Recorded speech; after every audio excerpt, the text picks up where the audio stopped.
Hello বন্ধুরা, আজকে আমরা চলে এসেছি বেদিক ভিলেজ। আর এই ভিডিওতে আমি আপনাদের দেখাবো বেদিক ভিলেজে রিসেপশনটা কেমন দেখতে এবং রিসেপশনের ভিতরে কি কি রয়েছে। চলুন ভিতর দিকে যাওয়া যাক।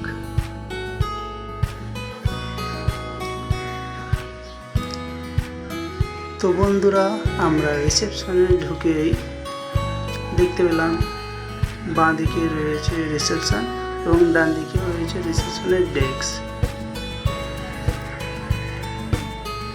আমরা ঘুরে টুরে ডান দিকে রিসেপশনের কাছে আমাদের নাম এন্ট্রি করতে লাগলাম এবং তারই মাঝে আমরা একটু রেস্ট নিয়ে নিলাম যতক্ষণ না রিসেপশন থেকে আমরা আমাদের রুম কি পাই।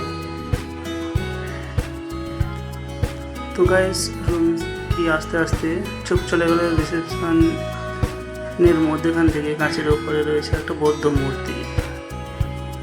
রিসেপশনে বসে হঠাৎ চোখ চলে গেল উপরের দিকে, সিলিংয়ের দিকে তাকিয়ে অবাক হয়ে গেলাম যে সমস্তটাই রয়েছে বাঁশ দিয়ে কাঠামো করা এবং খুব সুন্দরভাবে খড়ের ছাউনি দেওয়া রয়েছে।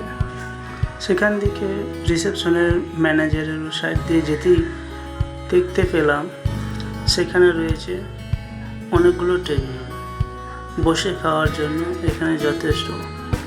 আর তারই পাশ দিয়ে দেখতে পেলাম যে সুইমিং পুল রয়েছে। কিছুক্ষণ সুইমিং পুলের কাছে ফটোশ্যুট করে আমরা আমাদের রুমকে নিতে চলে গেলাম।